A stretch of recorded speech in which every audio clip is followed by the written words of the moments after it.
अस्सलाम वालेकुम जी। एक और वीलॉग के साथ अशफाक इसाक सत्ती आपकी खिदमत में हाजिर है।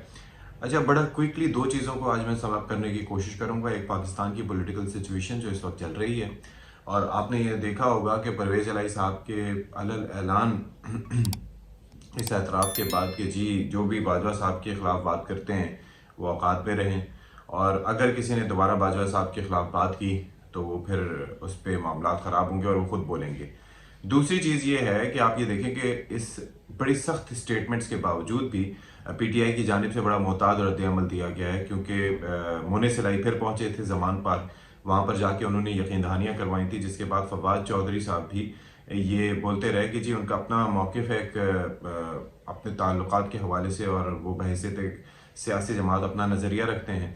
लेकिन जब उनसे ये पूछा गया कि क्या इस हवाले से कोई परवेज़ इलाही साहब के साथ अंडरस्टैंडिंग थी कि वो इस तरह का मौक़िफ़ नहीं अपनाएंगे या इस तरह की बात नहीं करेंगे, तो उस पर उन्होंने कहा कि नहीं, ऐसा नहीं था।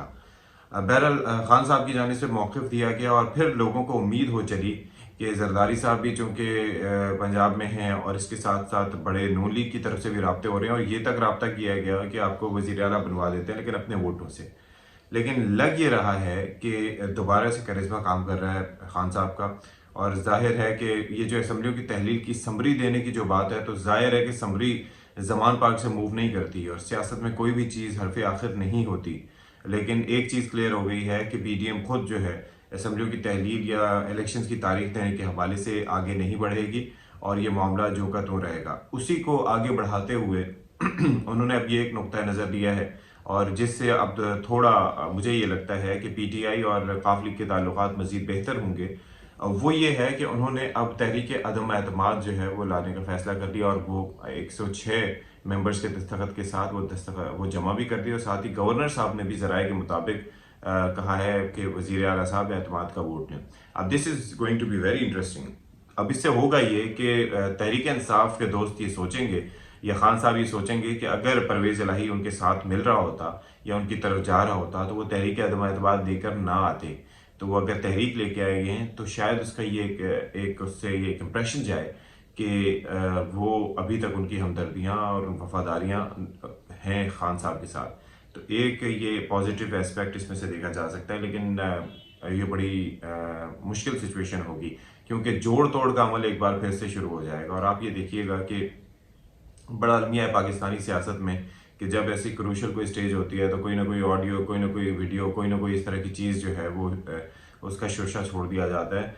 अच्छा, सुनते हुए या देखते हुए जितना वो सब कुछ पैथेटिक लगे, लेकिन वैसे ही it leaves a bad taste कि मतलब ये क्या हो रहा है हमारी सियासत में, क्यों लोगों की प्राइवेट कन्वर्सेशंस रिकॉर्ड की जा रही हैं, और क्यों इस तरह से उनको लीक किया जा रहा है। बहरहाल ये एक अपनी जगह अलग से बहस तलब मसला है। ये मोरालिटी के इश्यूज़ हैं, ये एक अलग मामला है, और कौन ये टेप कर रहा है, क्यों कर रहा है, क्या मकासद हैं। तो खान साहब की जो मकबूलियत है उसको कभी डेंट नहीं पड़ा, ये हमने देखा इससे पहले भी, और वैसे भी कोई लीडर हो तो ये कुछ अरसे बाद लोग भूल भाल जाते हैं। ये एक अपनी जगह मामला है।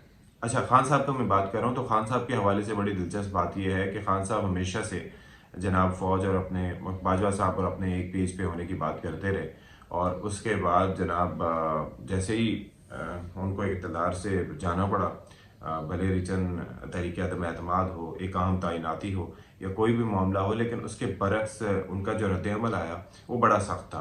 पहले वो फिल्मी नाम इस्तेमाल करते रहे आला अफसरान के लिए, जो कि आपने देखा कि बड़ा एक समझ से बाहर तक था कि बड़ी सख्त किस्म की लैंग्वेज उनकी जानिब से यूज़ क्यों की गई, और ये ज़ाहिर है कि दुनिया को हम इससे क्या मैसेज दे रहे हैं। ये चीज़ अपनी जगह, लेकिन साथ ही वो मुलाकातों की भी बात करते रहे, वो फिर राब्तों पे भी ज़ोर देते रहे, और इस तरह की चीज़ें करते रहे।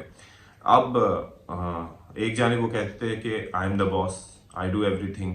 दूसरी जानिब उन्होंने कहा कि जी मैं तो नैब भी साबिका जनरल साहब के अंडर थी, सारी चीज़ें उनके अंडर में थी, इसीलिए वो तहकीक नहीं होती थी, इसीलिए ये नहीं होता था। हालांकि परवेज़ इलाही साहब ने ये कहा था कि भाई ऐसा कुछ नहीं हो रहा, ऐसा इसलिए कुछ नहीं हो रहा क्योंकि उनके खिलाफ और मोने सिलाई के खिलाफ कार्रवाई ही करवाई गई थी दूसरे जनरल साहब, जनरल फैज़ साहब के हुक्म पर, और उसके बाद उन्होंने जनरल बाजवा से शिकायत की थी, तो फिर मामला कुछ बेहतर होते हैं। आपने सुना होगा, देखा होगा कि अचानक जो है वो चौधरी साहब के तमाम केसेस जो है वो ख़त्म कर दिए गए थे। तो आप ये देखिए कि इन्फ्लुएंस किस हद तक किस चीज़ में कहाँ कहाँ किसका हो सकता है। और हम जिन इदारों को ख़ास तौर पर नैब के इदारे के हवाले से बात की जाती थी, तो वो सर से पाँव तक की वीडियो आने के बाद वो वैसे भी काफ़ी कॉम्प्रोमाइज़ हो गया था, लेकिन किसी ने उसकी तरफ तवज्जो नहीं दी। तो आप ये देखिए कि अब मामला ये है कि अब खान साहब जो कौल और फ़ेल की तज़ाद की मैं बात कर रहा था हमारे सियासतदानों में है, उसमें देखें कि खान साहब अब ये फरमाते हैं कि जी मुझे तो डर था कि जी कहीं मेरे ऊपर आर्टिकल 6 न लगवा दें, इसलिए मैं ज़्यादा नहीं बोलता था। भाई एक जानिब आप कहते थे कि जी आई एम द बॉस, एक जानिब आप कहते थे कि मैं लोगों की तरह नहीं हूँ कि मजबूर होकर हुक्मरानी करूँ, एक जानिब आप कहते थे कि कोई भी सियासतदान या सरबराह मुमलिकत ऐसा नहीं होना चाहिए, सरबराह हुकूमत, कि जिसके हाथ बांध दिए जाएं और वो फिर अपनी सीट पर डटा रहे। लेकिन आप तो एंड तक अपना इक़्तिदार बचाने के लिए आप भी लोगों की खरीदो फरोख्त में मुलव्वस रहे, आप भी बातें करते रहे, आप भी एंड तक एक्सटेंशन देने की, ताहयात एक्सटेंशन देने की बात करते रहे कि किसी तरीके से आपका मकसद पूरा हो। आप भी चेयरमैन नैब को भी इवन एक्सटेंशन, जावेद इकबाल साहब को भी एक्सटेंशन देने के दर पे थे। यानी कि जब अपना मकसद हासिल हो रहा हो, जब अपने इख्तदार को तूल मिल रही हो, जब अपने मामलात पे पर्दा डला रहे, तो सब ठीक है। और जब बात आ जाए कि यानी कि उसी वक्त सब लोग बुरे लगना शुरू हो जाते हैं जब अपने मकसद से हट के चीज़ें जाएं। ये तो that doesn't make sense, that doesn't make sense, but nobody realises it. यानी कि हमारे तमाम सियासतदानों की बात कर लें, कहीं ना कहीं किसी न किसी लेवल पे उनके कौल व फ़ैल में तज़ाद पाया जाता है। कहते कुछ हैं, करते कुछ हैं, और उसको फिर जस्टिफाई भी करते हैं ब्लेटेंटली। लेकिन अवाम है कि अवाम के कानों पर जूं तक नहीं रहती। वो कहते हैं बल्ले थे विशावा तो आएगा तो यही आएगा, मुल्क चेंज करेगा तो यही करेगा। भाई कैसे करेगा? इस माइंडसेट के साथ करेगा। जैसे ही हुकूमत में आते हैं तो सब अच्छा लगना शुरू हो जाता है, उसके बाद फिर बातें कुछ और हो जाती हैं, उसके बाद नया पेज पलट लिया जाता है और हुकूमत से जाते ही सब बुरा लगना शुरू हो जाता है। फिर उसके बाद सबको बदनाम करने की कोशिश की जाती है, इल्ज़ाम एक शख्सियत पे दिया जाता है और अपना सिरे से उसमें से नाम मिटा दिया जाता है। दिस इज़ वेरी ईजी ना, कि अपनी की हुई चीज़ों का आप इल्ज़ाम दूसरों के सर पर रखते हैं। बहरहाल बड़ा एक गंभीर इस वक्त सियासी सूरत हाल है, लेकिन आने वाले दिनों में लगता नहीं है कि ये जो केओटिक सिचुएशन है ये फौरी तौर पर किसी हल की तरफ जाएगी। हालांकि देख लें मईशत में हमारा हाल क्या है, डॉलर का रेट देख लें आप, साथ साथ गोल्ड की प्राइसेस 177,000 पर तोला से क्रॉस कर चुकी है। क़ुव्वत ख़रीद लोगों की बिल्कुल ख़त्म होती जा रही है, लेकिन यहाँ पर सियासी मामला पर जोड़ तोड़ हो रही है फुल टाइम हुकूमती खर्चे में। Stay tuned for more.